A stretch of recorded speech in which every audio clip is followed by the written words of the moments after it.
श्री शिवाय नमस्तुभ्यम। आप सभी का दिन शुभ एवं मंगलमय हो। आज सुनिए शिव महापुराण में आगे की कथा का वर्णन। ब्रह्मा जी बोले, हे मुनिराज, दक्ष के इस रूप को जानकर मैं उसके पास गया। मैंने उसे शांत करने का बहुत प्रयत्न किया और सांत्वना दी। मैंने उसे तुम्हारा परिचय दिया। दक्ष को मैंने ये जानकारी भी दी कि तुम भी मेरे पुत्र हो। तुम मुनियों में श्रेष्ठ एवं देवताओं के प्रिय हो। तत्पश्चात प्रजापति दक्ष ने अपनी पत्नी से 60 सुंदर कन्याएं प्राप्त की। तब उनका धर्म आदि के साथ विवाह कर दिया। दक्ष ने अपनी 10 कन्याओं का विवाह धर्म से, 13 कन्याओं का ब्याह कश्यप मुनि से और 27 कन्याओं का विवाह चंद्रमा से कर दिया। दो दो भूतागिरस और कृशाश्व को और शेष 4 कन्याओं का विवाह तार्क्ष के साथ कर दिया। इन सबकी संतानों से तीनों लोक भर गए। पुत्र पुत्रियों की उत्पत्ति के पश्चात प्रजापति दक्ष ने अपनी पत्नी सहित देवी जगदम्बिका का ध्यान किया। देवी की बहुत स्तुति की। प्रजापति दक्ष की सपत्नीक स्तुति से देवी जगदम्बिका ने प्रसन्न होकर दक्ष की पत्नी के गर्भ से जन्म लेने का निश्चय किया। उत्तम मुहूर्त देखकर दक्ष पत्नी ने गर्भ धारण किया। उस समय उनकी शोभा बढ़ गई। भगवती के निवास के प्रभाव से दक्ष पत्नी महामंगल रूपिणी हो गई। देवी को गर्भ में जानकर सभी देवी देवताओं ने जगदम्बा की स्तुति की। 9 महीने बीत जाने पर शुभ मुहूर्त देवी भगवती का जन्म हुआ। उनका मुख दिव्य आभा से सुशोभित था। उनके जन्म के समय आकाश से फूलों की वर्षा होने लगी और मेघ जल बरसाने लगे। देवता आकाश में खड़े मांगलिक ध्वनि करने लगे। यज्ञ की बुझी हुई अग्नि पुनः जलने लगी। साक्षात जगदम्बा को प्रकट हुए देखकर दक्ष ने भक्ति भाव से उनकी स्तुति की। स्तुति सुनकर देवी प्रसन्न होकर बोली, हे प्रजापते, तुम्हारी तपस्या से प्रसन्न होकर मैंने तुम्हारे घर में पुत्री के रूप में जन्म लेने का जो वर दिया था वह आज पूर्ण हो गया है। ये कहकर उन्होंने पुनः शिशु रूप धारण कर लिया तथा रोने लगी। उनका रोना सुनकर दासियां उन्हें चुप कराने हेतु वहां एकत्र हो गईं। जन्मोत्सव में गीत और अनेक वाद्य यंत्र बजने लगे। दक्ष ने वैदिक रीत से अनुष्ठान किया और ब्राह्मणों को दान दिया। उन्होंने अपने पुत्री का नाम उमा रखा। देवी उमा का पालन बहुत अच्छे तरीके से किया जा रहा था। वह बालकपन में बहुत सी लीलाएं करती थी। देवी उमा इस प्रकार बढ़ने लगी जैसे शुक्ल पक्ष में चंद्रमा की कला बढ़ती है। जब भी वे अपनी सखियों के साथ बैठती, वे भगवान शिव की मूर्ति को ही चित्रित करती थीं। वे सदा प्रभु शिव के भजन गाती थीं, उन्हीं का स्मरण करती और भगवान शिव की भक्ति में ही लीन रहती। ब्रह्मा जी बोले, हे नारद, एक दिन मैं तुम्हें लेकर प्रजापति दक्ष के घर पहुंचा। वहां मैंने देवी सती को उनके पिता के पास बैठे देखा। मुझे देखकर दक्ष ने आसन से उठकर मुझे नमस्कार किया। तत्पश्चात सती ने भी प्रसन्नतापूर्वक मुझे नमस्कार किया। हम दोनों वहां आसन पर बैठ गए। तब मैंने देवी सती को आशीर्वाद देते हुए कहा, सती, जो केवल तुम्हें चाहते हैं और तुम्हारी ही कामना करते हैं, तुम भी मन में उन्हीं को सोचती हो और उसी के रूप का स्मरण करती हो। उन्हीं सर्वज्ञ जगदीश्वर महादेव को तुम पति रूप में प्राप्त करो, वे ही तुम्हारे योग्य हैं। कुछ देर बाद दक्ष से विदा लेकर मैं अपने धाम को चल दिया। दक्ष को मेरी बातें सुनकर बड़ा संतोष एवं प्रसन्नता हुई। मेरे कथन से उनकी सारी चिंताएं दूर हो गईं। धीरे धीरे सती ने कुमारावस्था पार कर ली और वे युवा अवस्था में प्रवेश कर गईं। उनका रूप अत्यंत मनोहारी था। उनका मुख दिव्य तेज से शोभायमान था। देवी सती को देखकर उनके पिता प्रजापति दक्ष को उनके विवाह की चिंता होने लगी। तब पिता के मन की बात जानकर देवी सती ने महादेव को पति रूप में पाने की इच्छा अपनी माता को बताई। उन्होंने अपनी माता से भगवान शंकर को प्रसन्न करने के लिए तपस्या करने की आज्ञा मांगी। उनकी माता ने आज्ञा देकर घर पर ही उनकी आराधना आरंभ करा दी। आश्विन मास में नंदा अर्थात प्रतिपदा, षष्ठी और एकादशी तिथियों में उन्होंने भक्तिपूर्वक भगवान शिव का पूजन कर उन्हें गुड़, भात और नमक का भोग लगाया व नमस्कार किया। इसी प्रकार एक मास बीत गया। कार्तिक मास की चतुर्दशी को देवी सती ने मालपुओं और खीर से भगवान शिव को भोग लगाया और उनका निरंतर चिंतन करती रहीं। मार्गशीर्ष के कृष्ण पक्ष की अष्टमी को वे तिल, जौ और चावल से शिव जी की आराधना करती और घी का दीपक जलाती। पौष माह की शुक्ल पक्ष सप्तमी को पूरी रात जागरण कर सुबह खिचड़ी का भोग लगाती। माघ की पूर्णिमा की रात भर वे शिव आराधना में लीन रहती और सुबह नदी में स्नान कर गीले वस्त्रों में ही पुनः पूजा करने बैठ जाती थी। फाल्गुन मास के कृष्ण पक्ष की चतुर्दशी तिथि को जागरण कर शिव जी की विशेष पूजा करती थी। उनका सारा समय शिव जी को समर्पित था। वे अपने दिन रात शिव जी के स्मरण में ही बिताती थीं। चैत्र मास के शुक्ल पक्ष की चतुर्दशी को वे ढाक के फूलों और दौनों से भगवान की पूजा करती थी। बैसाख माह में वे सिर्फ तिलों को खाती थीं। वे नए जौ के भात से शिव पूजन करती थीं। ज्येष्ठ माह में वे भूखी रहती और वस्त्रों तथा भटकटैया के फूलों से शिव पूजन करती थीं। आषाढ़ मास के शुक्ल पक्ष की चतुर्दशी को वे काले वस्त्रों और भटकटैया से रुद्रदेव का पूजन करती थीं। सावन मास में यज्ञोपवीत वस्त्रों तथा कुश आदि से वे पूजन करती थीं। भाद्रपद मास में विभिन्न फूलों व फलों से वे शिव को प्रसन्न करने की कोशिश करती।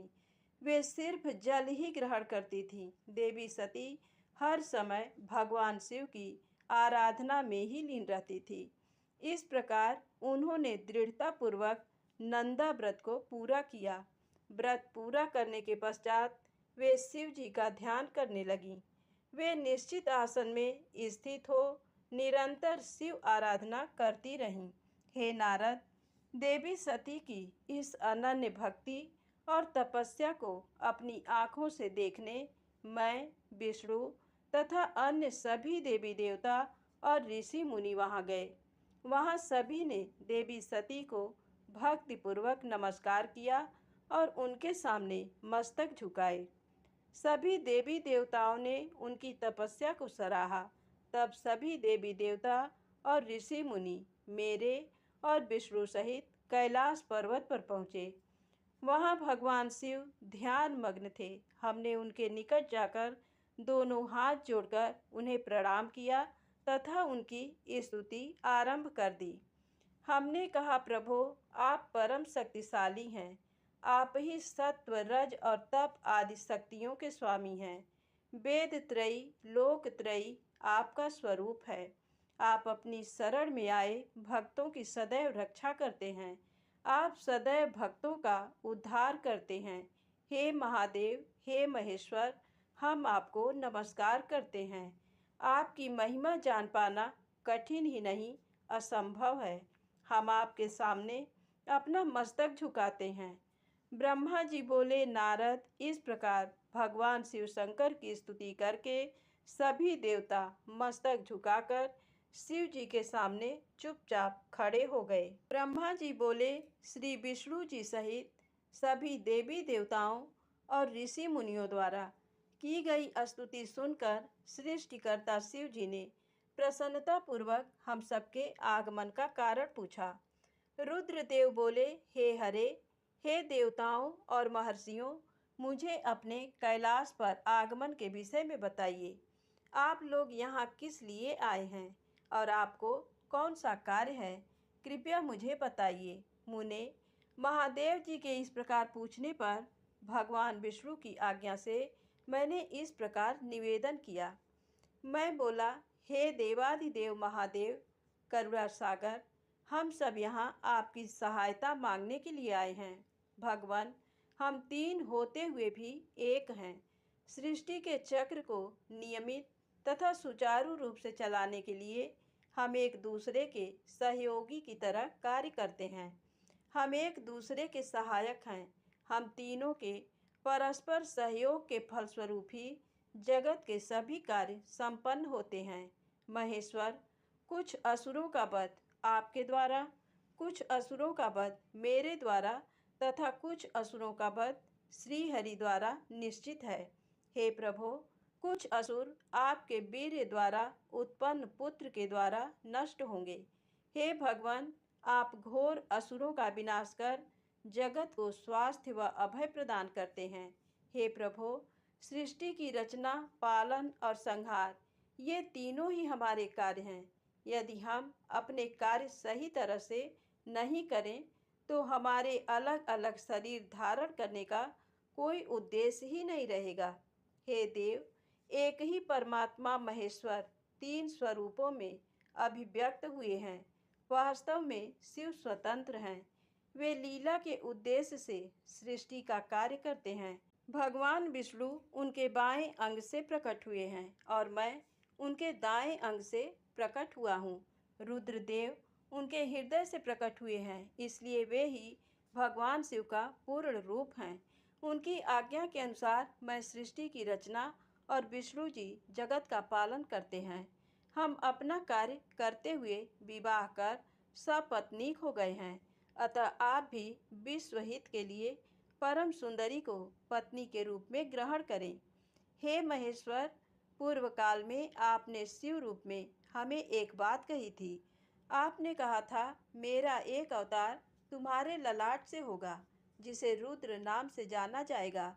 तुम ब्रह्मा सृष्टिकर्ता होगे, भगवान विष्णु जगत का पालन करेंगे, मैं सगुण रुद्र रूप संहार करने वाला होऊंगा। एक स्त्री के साथ विवाह करके लोक के कार्यों की सिद्धि करूंगा। हे महादेव, अब अपनी कही बात को पूरा कीजिए। हे प्रभु, आपके बिना हम दोनों अपना कार्य करने में समर्थ नहीं हैं। अतः प्रभु, आप ऐसी स्त्री को पत्नी रूप में धारण करें जो कि लोकहित के कार्य कर सकें। भगवान, जिस प्रकार लक्ष्मी विष्णु की और सरस्वती मेरी सहधर्मिणी हैं, उसी प्रकार आप भी अपने जीवन साथी को स्वीकार कीजिए। मेरी ये बात सुनकर महादेव जी मुस्कुराने लगे और हमसे इस प्रकार बोले। उन्होंने कहा, हे ब्रह्मा, हे विष्णु, तुम मुझे सदा से अत्यंत प्रिय हो। तुम समस्त देवताओं में श्रेष्ठ तथा त्रिलोक के स्वामी हो, परंतु मेरे लिए विवाह करना उचित नहीं है। मैं सदैव तपस्या में लीन रहता हूँ। इस संसार से मैं सदा विरक्त रहता हूँ। मैं तो एक योगी हूँ जो सदैव निवृत्ति के मार्ग पर चलता है। घर गृहस्थी से भला मेरा क्या काम। मैं तो सदैव आत्मरूप हूँ जो माया से दूर है, जिसका शरीर अवधूत है, जो ज्ञानी, आत्मा को जानने वाला और कामना से शून्य हो, भोगों से दूर रहता है, जो अविकारी है, भला उसे संसार में स्त्री से क्या प्रयोजन है। मैं तो योग करते समय ही आनंद का अनुभव करता हूँ। जो मनुष्य ज्ञान से रहित हैं, वे ही भोग को अधिक महत्व देते हैं। विवाह एक बहुत बड़ा बंधन है, इसलिए मैं विवाह के बंधनों में बंधना नहीं चाहता। आत्मा का चिंतन करने के कारण मेरी लौकिक स्वार्थ में कोई रुचि नहीं है। फिर भी जगत के हित के लिए तुमने जो कहा है वह मैं करूँगा। तुम्हारे कहे अनुसार मैं विवाह अवश्य ही करूँगा, क्योंकि मैं सदा अपने भक्तों के बस में रहता हूँ। परंतु मैं ऐसी स्त्री से विवाह करूँगा जो योगिनी तथा इच्छानुसार रूप धारण करने वाली हो। जब मैं योग साधना करूं तो वह भी योगिनी हो जाए, और जब मैं कामासक्त हूँ तब वह कामिनी बन जाए। ऐसी स्त्री ही मुझे पत्नी रूप में स्वीकार्य होगी। मैं सदैव शिव चिंतन में लगा रहता हूँ। जो स्त्री मेरे चिंतन में विघ्न डालेगी वह जीवित नहीं रह सकेगी। मैं विष्णु और ब्रह्मा हम सभी शिव के अंश हैं, इसलिए हम सदा ही उनका चिंतन करते हैं। उनके चिंतन के लिए मैं बिना विवाह किए रह सकता हूँ, अतः मुझे ऐसी पत्नी प्रदान कीजिए जो मेरे अनुसार ही कार्य करे। यदि वह स्त्री मेरे कार्यों में विघ्न डालेगी तो मैं उसे त्याग दूंगा। विवाह हेतु शिव की स्वीकृति पाकर मैं और विष्णु जी प्रसन्न हो गए। फिर मैं विनम्रता पूर्वक भगवान शिव से बोला, हे नाथ महेश्वर प्रभो, आपको जिस प्रकार की स्त्री की आवश्यकता है ऐसी ही स्त्री के विषय में सुनो। हे प्रभु, भगवान शिव की पत्नी उमा ही विभिन्न अवतार धारण करके पृथ्वी पर प्रकट होती हैं और सृष्टि के विभिन्न कार्यों को पूरा करने में अपना सहयोग प्रदान करती हैं। उन्हीं देवी उमा ने लक्ष्मी रूप धारण कर श्री हरि को वरा। सरस्वती रूप में वे मेरी अर्धांगिनी बनी। अब वही देवी लोकहित के लिए अपने तीसरे अवतार में अवतरित हुई हैं। उमा देवी प्रजापति दक्ष की कन्या के रूप में अवतार लेकर आपको पति रूप में पाने की इच्छा के लिए घोर तपस्या कर रही हैं। उनका नाम देवी सती है। सती ही आपकी भार्या होने की योग्य हैं। वे महातेजस्विनी ही आपको पति रूप में प्राप्त करेंगी। हे भगवान, आप उनकी कठोर तपस्या को पूर्ण करके उन्हें फल स्वरूप वरदान प्रदान करिए। उनका तपस्या का प्रयोजन आपको पति रूप में प्राप्त करना ही है। अतः प्रभु, आप देवी सती की मनोकामना को पूरा कीजिए। हम सभी देवी देवताओं की यही इच्छा है। हम आपके विवाह का उत्सव देखना चाहते हैं। आपका विवाह तीनों लोकों को सुख प्रदान करेगा तथा सभी के लिए मंगलमय होगा। तब भगवान शिव बोले, आप सबकी आज्ञा मेरे लिए सबसे ऊपर है, क्योंकि मैं सदैव अपने भक्तों के अधीन हूँ। आपकी इच्छा अनुसार मैं देवी सती द्वारा तपस्या पूरी कर उनसे विवाह अवश्य करूँगा। भगवान शिव के ये वचन सुनकर हम सभी बहुत प्रसन्न हुए और उनसे आज्ञा लेकर अपने अपने धाम को चले गए।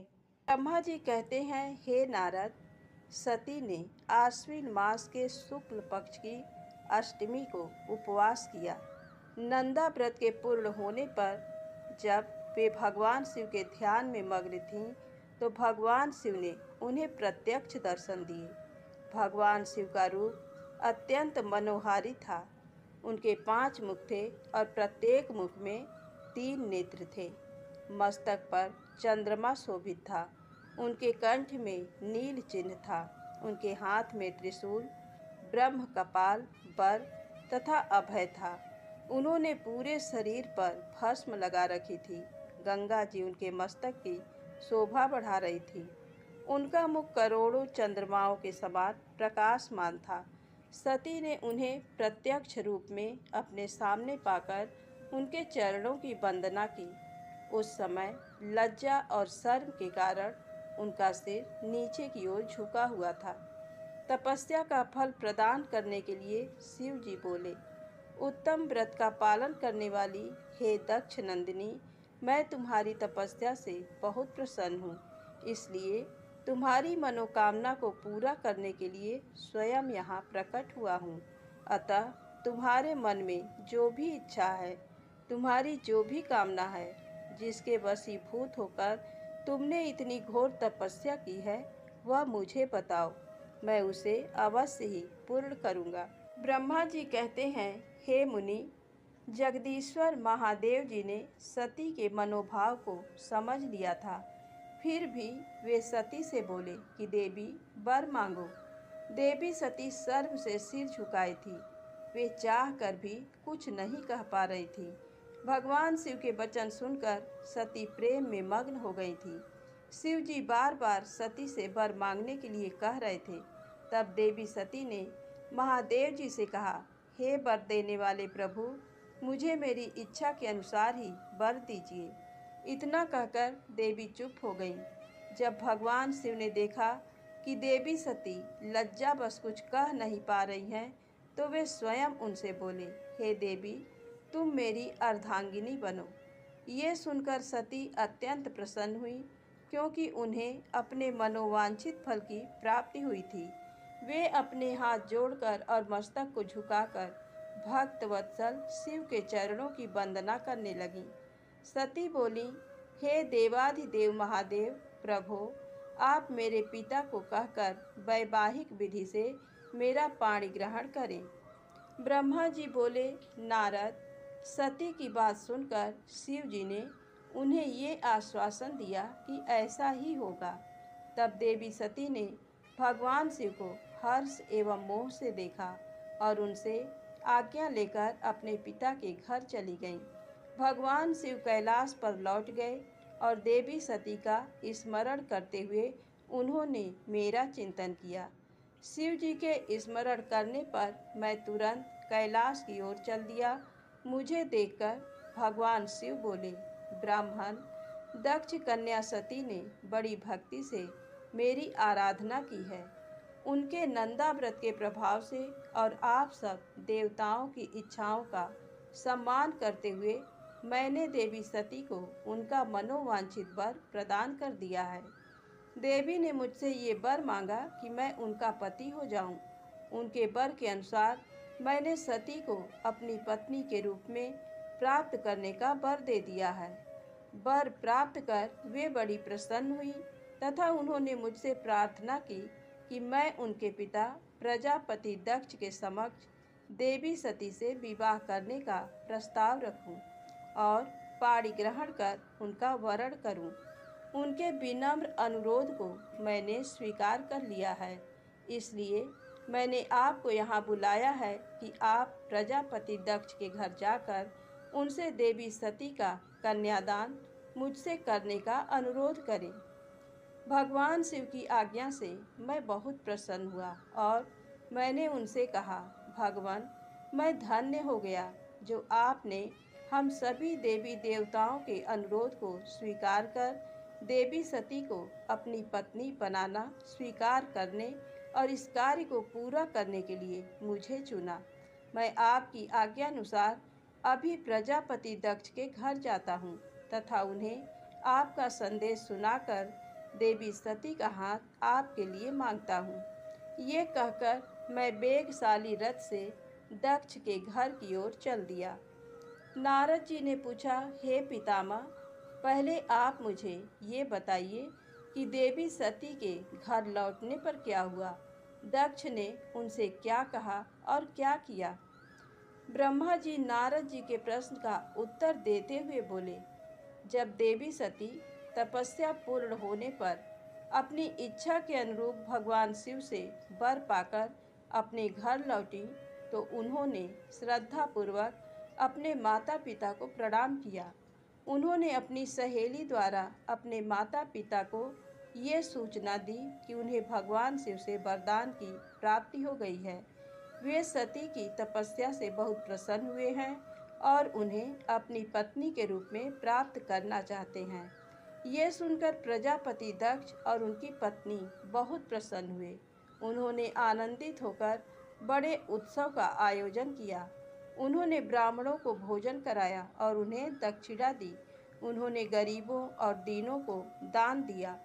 कुछ समय बीतने पर प्रजापति दक्ष को पुनः चिंता होने लगी कि वे अपनी पुत्री का विवाह भगवान शिव से कैसे करें, क्योंकि वे अब तक मेरे पास सती का हाथ मांगने नहीं आए। इस प्रकार प्रजापति दक्ष चिंतामग्न हो गए, लेकिन उन्हें ऐसी चिंता ज़्यादा दिनों तक नहीं करनी पड़ी। शिव तो कृपा के सागर और करुणा की खान है, तब वह कैसे चिंतित रह सकता है जिसकी पुत्री ने तप द्वारा शिव का वरण किया है। जब मैं सरस्वती सहित उनके घर उपस्थित हो गया तब मुझे देखकर उन्होंने मुझे प्रणाम किया और बैठने के लिए आसन दिया। तत्पश्चात दक्ष ने मेरे आने का कारण पूछा तो मैंने अपने आने का प्रयोजन बताते हुए कहा, हे प्रजापति दक्ष, मैं भगवान शिव की आज्ञा से आपके घर आया हूँ। मैं देवी सती का हाथ महादेव जी के लिए मांगने आया हूँ। सती ने उत्तम आराधना करके भगवान शिव को प्रसन्न कर उन्हें अपने पति के रूप में प्राप्त करने का वर प्राप्त किया है। अतः तुम शीघ्र ही सती का पाणी ग्रहण शिव जी के साथ कर दो। नारद, मेरी ये बातें सुनकर दक्ष बहुत प्रसन्न हुआ। उसने हर्षित मन से इस विवाह के लिए अपनी स्वीकृति दे दी। तब मैं प्रसन्न मन से कैलाश पर्वत पर चल दिया। वहाँ भगवान शिव मेरी उत्सुकता से प्रतीक्षा कर रहे थे। वहीं दूसरी ओर प्रजापति दक्ष, उनकी पत्नी और पुत्री सती विवाह प्रस्ताव आने पर हर्ष से विभोर हो रहे थे। ब्रह्मा जी बोले, नारद, जब मैं कैलाश पर्वत पर भगवान शिव को प्रजापति दक्ष की स्वीकृति की सूचना देने पहुंचा तो वे उत्सुकता पूर्वक मेरी ही प्रतीक्षा कर रहे थे। तब मैंने महादेव जी से कहा, हे भगवान, दक्ष ने कहा है कि वे अपनी पुत्री सती का विवाह भगवान शिव से करने को तैयार हैं, क्योंकि सती का जन्म महादेव जी के लिए ही हुआ है। ये विवाह होने पर उन्हें सबसे अधिक प्रसन्नता होगी। उनकी पुत्री सती ने महादेव जी को पति रूप में प्राप्त करने हेतु ही उनकी घोर तपस्या की है। उन्हें इस बात की भी खुशी है कि मैं स्वयं आपकी आज्ञा से उनकी पुत्री के लिए आपका अर्थात भगवान शिव का विवाह प्रस्ताव लेकर वहां गया। उन्होंने कहा, हे पितामह, उनसे कहिए कि वे शुभ लग्न और मुहूर्त में अपनी बारात लेकर स्वयं आएं। मैं अपनी पुत्री का कन्यादान सहर्ष महादेव जी को कर दूंगा। हे भगवान, दक्ष ने मुझसे ये बात कही है, इसलिए आप शुभ मुहूर्त देखकर शीघ्र ही उनके घर चलें और देवी सती का वरण करें। हे नारद, मेरे ऐसे वचन सुनकर शिव जी ने कहा, हे संसार की सृष्टि करने वाले ब्रह्मा जी, मैं तुम्हारे और नारद जी के साथ ही प्रजापति दक्ष के घर चलूँगा। इसलिए ब्रह्मा जी, आप नारद और अपने मानस पुत्रों का स्मरण कर उन्हें यहाँ बुला लें। साथ ही मेरे पार्षद भी दक्ष के घर चलेंगे। नारद, तब भगवान शिव की आज्ञा पाकर मैंने तुम्हारा और अपने अन्य मानस पुत्रों का स्मरण किया। उन तक मेरा संदेश पहुँचते ही वे तुरंत कैलाश पर्वत पर उपस्थित हो गए। उन्होंने हर्षित मन से महादेव जी को और मुझे प्रणाम किया। तत्पश्चात शिव जी ने भगवान श्री हरि विष्णु का स्मरण किया। भगवान विष्णु देवी लक्ष्मी के साथ अपने विमान गरुड़ पर बैठ वहां आ गए। चैत्र मास के शुक्ल पक्ष की त्रयोदशी तिथि में रविवार का पूर्वा फाल्गुनी नक्षत्र में त्रिलोकीनाथ भगवान शिव की बारात धूमधाम से कैलाश पर्वत से निकली। उनकी बारात में मैं, देवी सरस्वती, विष्णु जी, देवी लक्ष्मी, सभी देवी देवता, मुनि और शिवगण आनंद मग्न होकर चल रहे थे। रास्ते में खूब उत्सव हो रहा था। भगवान शिव की इच्छा से बैल, बाघ, सांप, जटा और चंद्रकला उनके आभूषण बन गए। भगवान स्वयं नंदी पर सवार होकर प्रजापति दक्ष के घर पहुँचे। द्वार पर भगवान शिव की बारात देखकर सभी हर्ष से फूले नहीं समा रहे थे। प्रजापति दक्ष ने विधि पूर्वक भगवान शिव की पूजा अर्चना की। उन्होंने सभी देवताओं का खूब आदर सत्कार किया तथा उन्हें घर के अंदर ले गए। दक्ष ने भगवान शिव को उत्तम आसन पर बैठाया और हम सभी देवताओं और ऋषि मुनियों को भी यथा योग्य स्थान दिया। सभी का भक्तिपूर्वक पूजन किया। तत्पश्चात दक्ष ने मुझसे प्रार्थना की कि मैं ही वैवाहिक कार्य को संपन्न कराऊं।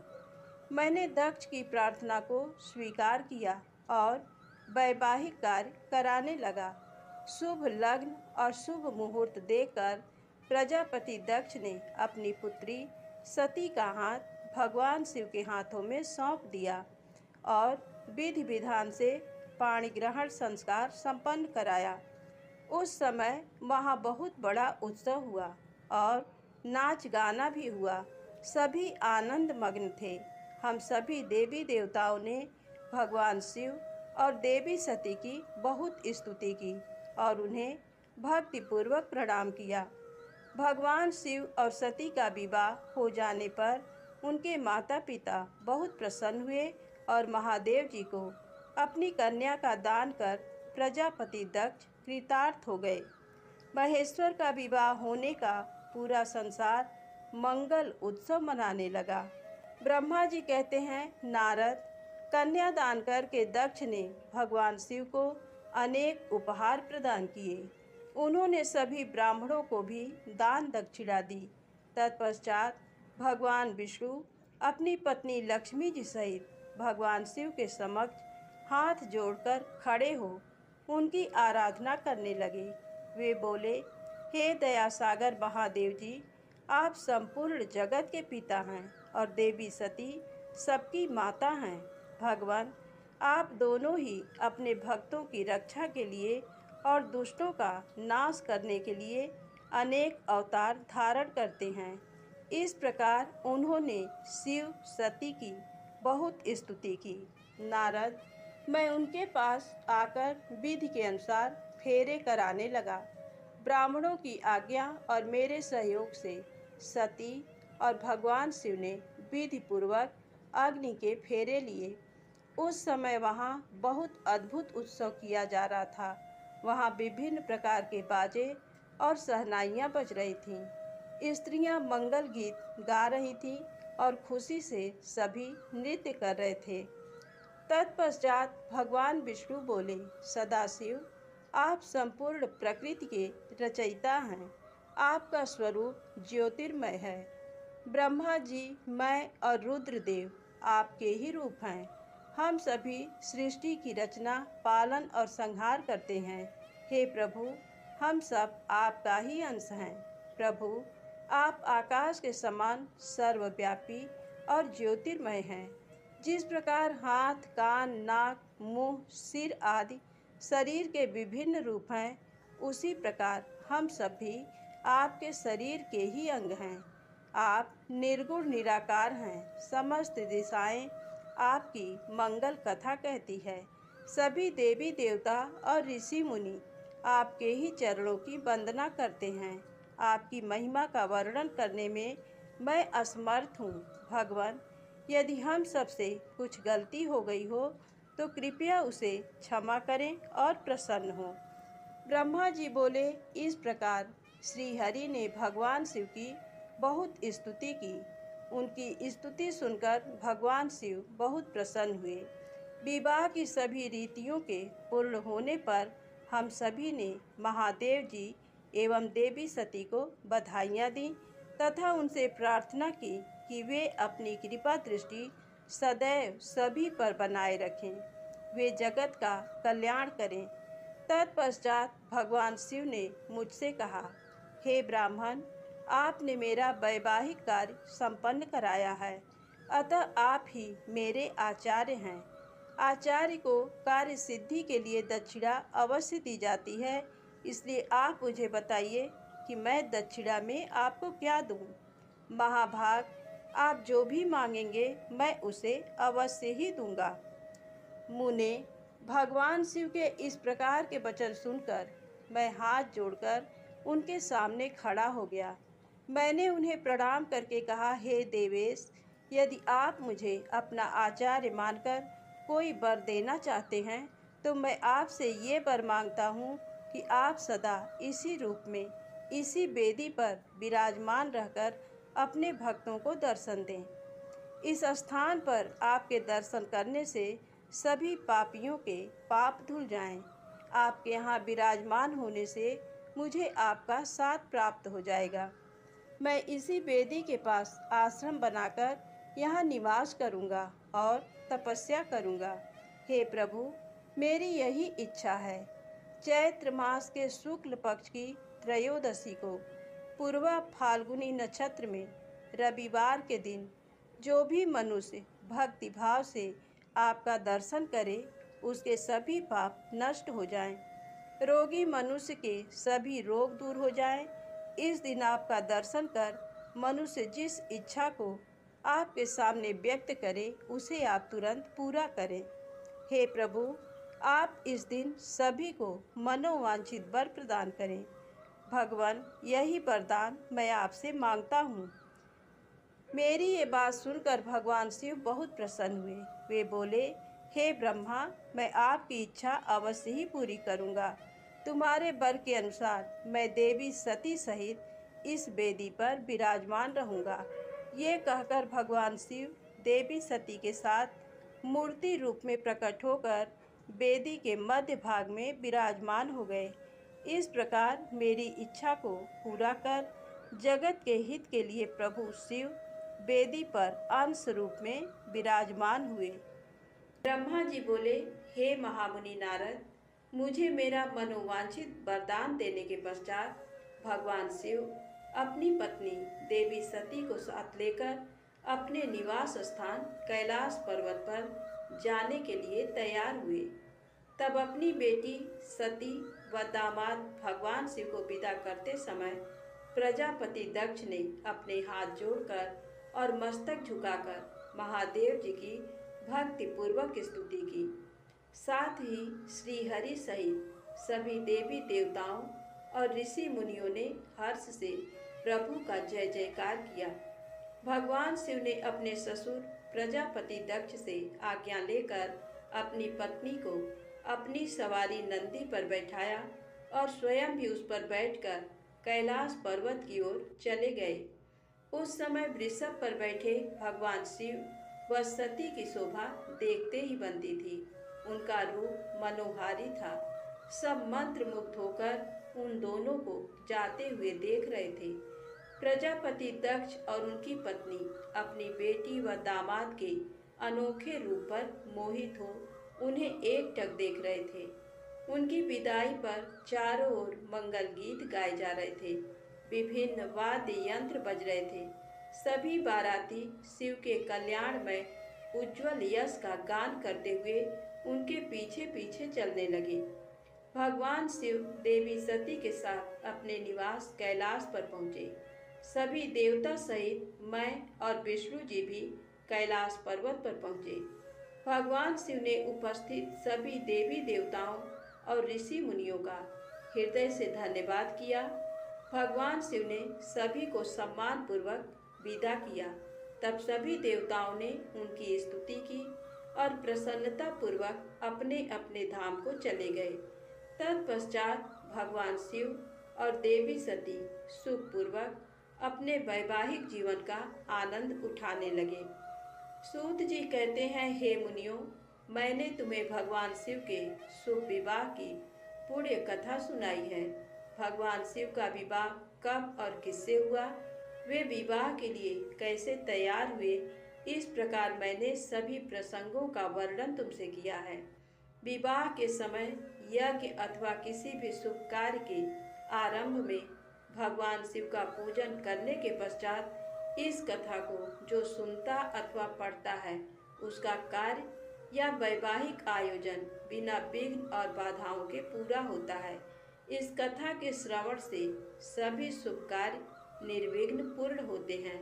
इस अमृतमयी कथा को सुनकर जिस कन्या का विवाह होता है वह सुख, सौभाग्य, सुशीलता और सदाचार आदि सद्गुणों से युक्त हो जाती है। भगवान शिव की कृपा से पुत्रवती भी होती है। नारद जी ने पूछा, हे पितामह ब्रह्मा जी, शिव जी के विवाह के पश्चात सभी पधारे देवी देवताओं और ऋषि मुनियों सहित श्री हरि और आपको विदा करने के पश्चात क्या हुआ? हे प्रभु, इससे आगे की कथा का वर्णन भी आप मुझसे करें। यह सुनकर ब्रह्मा जी ने मुस्कुराते हुए कहा, हे महर्षि नारद, सभी उपस्थित देवताओं को विवाहोपरांत भगवान शिव और देवी सती ने प्रसन्नता पूर्वक विदा कर दिया। तत्पश्चात देवी सती ने सभी शिवगणों को भी कुछ समय के लिए कैलाश पर्वत से जाने की आज्ञा प्रदान की। सभी शिवगणों ने महादेव जी को प्रणाम कर उनकी स्तुति की। तत्पश्चात उन्होंने भगवान शंकर से वहां से जाने की आज्ञा मांगी। आज्ञा देते हुए महादेव जी ने कहा, जाएं, लेकिन मेरे स्मरण करने पर आप सभी तुरंत मेरे समक्ष उपस्थित हो जाएं। तब नंदी समेत सभी गण वहां भगवान शिव और देवी सती को अकेला छोड़कर कुछ समय के लिए कैलाश पर्वत से चले गए। अब कैलाश पर्वत पर भगवान शिव सती के साथ अकेले थे। देवी सती भगवान शिव को पति रूप में प्राप्त कर बहुत खुश थी। बहुत कठिन तप के उपरांत ही उन्हें भगवान शिव का सानिध्य मिल पाया था। ये सोचकर वह बहुत रोमांचित थी। उधर देवी सती के अनुपम सौंदर्य को देखकर शिव जी भी मोहित हो चुके थे। वे भी देवी सती का साथ पाकर अपने को धन्य समझ रहे थे। एकांत पाकर शिव जी अपनी पत्नी सती के साथ कैलाश पर्वत के शिखर पर रमण करने लगे। कैलाश पर्वत पर श्री शिव और दक्ष कन्या सती के विविध विहारों का विस्तार से वर्णन करने के बाद ब्रह्मा जी ने कहा, नारद, एक दिन की बात है कि देवी सती भगवान शिव को प्रेम पूर्वक प्रणाम करके दोनों हाथ जोड़कर खड़ी हो गई। उन्हें चुपचाप खड़े देखकर भगवान शिव समझ गए कि देवी सती के मन में कुछ बात अवश्य है जिसे वह कहना चाह रही हैं। तब उन्होंने मुस्कुराकर देवी सती से पूछा कि हे प्राणवत्सला, कहिए आप क्या कहना चाहती हैं। ये सुनकर देवी सती बोली, हे भगवान, वर्षा ऋतु आ गई है। चारों ओर का वातावरण सुंदर व मनोहारी हो गया है। हे देवाधिदेव, मैं चाहती हूँ कि कुछ समय हम कैलाश पर्वत से दूर पृथ्वी पर या हिमालय पर्वत पर जाकर रहें। वर्षा काल के लिए हम किसी योग्य स्थान पर चले जाएं और कुछ समय वहीं निवास करें। देवी सती की ये प्रार्थना सुनकर भगवान शिव हंसने लगे। हंसते हुए ही उन्होंने अपनी पत्नी सती से कहा कि प्रिय, जहाँ पर मैं निवास करता हूँ वहाँ पर मेरी इच्छा के विरुद्ध कोई भी आ जा नहीं सकता। मेघ भी मेरी आज्ञा के बिना कैलाश पर्वत की ओर कभी नहीं आएंगे। वर्षा काल में भी मेघ सिर्फ नीचे की ओर ही घूमकर चले जाएंगे। हे प्रिय, तुम्हारी इच्छा के विरुद्ध कोई भी तुम्हें परेशान नहीं कर सकता। फिर भी यदि आप चाहती हैं तो हम हिमालय पर्वत पर चलते हैं। तत्पश्चात भगवान शिव अपनी पत्नी सती के साथ हिमालय पर चले गए। कुछ समय वहां प्रसन्नतापूर्वक विहार करने के पश्चात वे पुनः अपने निवास पर लौट आए। ब्रह्मा जी बोले, हे महर्षि नारद, भगवान शिव और सती के हिमालय से वापस आने के पश्चात वे पुनः पहले की तरह कैलाश पर्वत पर अपना निवास करने लगे। एक दिन देवी सती ने भगवान शिव को भक्ति भाव से नमस्कार किया और कहने लगी, हे देवाधिदेव महादेव, कल्याण सागर, आप सभी की रक्षा करते हैं। हे भगवान, मुझ पर भी अपनी कृपा दृष्टि कीजिए। प्रभु, आप परम पुरुष और सबके स्वामी हैं। आप रजोगुण, तमोगुण और सत्व गुण से दूर हैं। आपको पति रूप में पाकर मेरा जन्म सफल हो गया। हे करुणा निधान, आपने मुझे हर प्रकार का सुख दिया है तथा मेरी हर इच्छा को पूरा किया है, परंतु अब मेरा मन तत्वों खोज करता है। मैं उस परम तत्व का ज्ञान प्राप्त करना चाहती हूँ जो सभी को सुख प्रदान करने वाला है, जिसे पाकर जीव संसार के दुखों और मोह माया से मुक्त हो जाता है और उसका उद्धार हो जाता है। प्रभु, मुझ पर कृपा कर आप मेरा ज्ञान वर्धन करें। ब्रह्मा जी बोले, मुने, इस प्रकार आदि शक्ति देवी सती ने जीवों के उद्धार के लिए भगवान शिव से प्रश्न किया। उस प्रश्न को सुनकर महान योगी, सबके स्वामी भगवान शिव प्रसन्नता पूर्वक बोले, हे देवी, हे दक्ष नंदिनी, मैं तुम्हें उस अमृतमयी कथा को सुनाता हूँ जिसे सुनकर मनुष्य संसार के बंधनों से मुक्त हो जाता है। यही वह परम तत्व विज्ञान है जिसके उदय होने से मेरा ब्रह्म स्वरूप है। ज्ञान प्राप्त करने पर उस विज्ञानी पुरुष की बुद्धि शुद्ध हो जाती है। उस विज्ञान की माता मेरी भक्ति है। ये भोग और मोक्ष रूप को प्रदान करती है। भक्ति और ज्ञान सदा सुख प्रदान करता है। भक्ति के बिना ज्ञान और ज्ञान के बिना भक्ति की प्राप्ति नहीं होती है। हे देवी, मैं सदा अपने भक्तों के अधीन हूँ। भक्ति दो प्रकार की होती है, सगुण और निर्गुण। शास्त्रों से प्रेरित और हृदय के सहज प्रेम से प्रेरित भक्ति श्रेष्ठ होती है, परंतु किसी वस्तु की कामना स्वरूप की गई भक्ति निम्न कोटि की होती है। हे प्रिय, मुनियों ने सगुणा और निर्गुणा नामक दोनों भक्तियों के 9 भेद बताए हैं। श्रवण, कीर्तन, स्मरण, सेवन, दास्य, अर्चन, बंधन, सख्य और आत्मसमर्पण ही भक्ति के अंग माने जाते हैं, जो एक स्थान पर स्थिरता पूर्वक बैठकर तन मन को एकाग्र चित्त करके मेरी कथा और कीर्तन को प्रतिदिन सुनता है, इसे श्रवण कहा जाता है। जो अपने हृदय में मेरे दिव्य जन्म कर्मों का चिंतन करता है और उसका अपनी वाणी से उच्चारण करता है, इसे भजन रूप में गाना ही कीर्तन कहा जाता है। मेरे स्वरूप को नित्य अपने आसपास हर वस्तु में तलाश कर मुझे सर्वत्र व्यापक मानना तथा सदैव मेरा चिंतन करना ही स्मरण है। सूर्य निकलने से लेकर रात्रि तक हृदय और इंद्रियों से निरंतर मेरी सेवा करना ही सेवन कहा जाता है। स्वयं को प्रभु का किंकर समझकर अपने हृदयामृत के भोग से भगवान का स्मरण दास्य कहा जाता है। अपने धन और वैभव के अनुसार 16 उपचारों के द्वारा मनुष्य द्वारा की गई मेरी पूजा अर्चन कहलाती है। मन, ध्यान और वाणी से मंत्रों का उच्चारण करते हुए इष्ट देव को नमस्कार करना बंदन कहा जाता है। ईश्वर द्वारा किए गए फैसले को अपना हित समझकर उसे सदैव मंगल मानना ही सख्य है। मनुष्य के पास जो भी वस्तु है वह भगवान की प्रसन्नता के लिए उनके चरणों में अर्पण कर उन्हें समर्पित कर देना ही आत्मसमर्पण कहलाता है। भक्ति के ये 9 अंग भोग और मोक्ष प्रदान करने वाले हैं। ये सभी ज्ञान के साधन मुझे प्रिय हैं। मेरी सांगोपांग भक्ति ज्ञान और वैराग्य को जन्म देती है। इससे सभी अभीष्ट फलों की प्राप्ति होती है। मुझे मेरे भक्त बहुत प्यारे हैं। तीनों लोकों और चारों युगों में भक्ति के समान दूसरा कोई भी सुखदायक मार्ग नहीं है। कलयुग में जब ज्ञान और वैराग्य का ह्रास हो जाएगा, तभी भक्ति ही सुख फल प्रदान करने वाली होगी। मैं सदा ही अपने भक्तों के बस में रहता हूँ।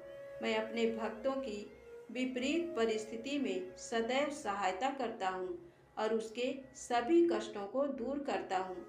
मैं अपने भक्तों का रक्षक हूँ। ब्रह्मा जी बोले, नारद, देवी सती को भक्त और भक्ति का महत्व सुनकर बहुत प्रसन्नता हुई।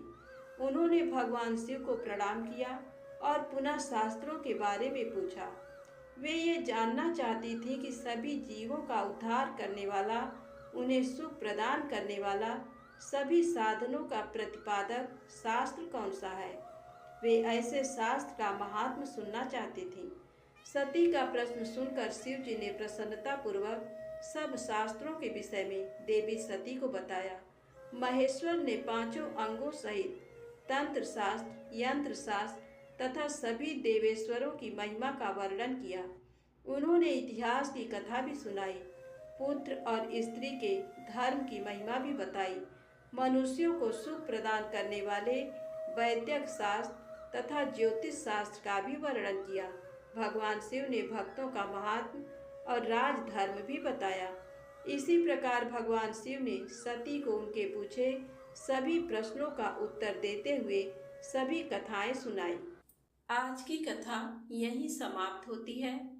प्रेम से बोले शंकर भगवान, गौरी माता की जय हो।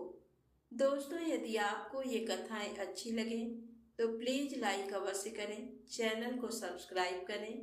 जय माता दी, जय भोलेनाथ।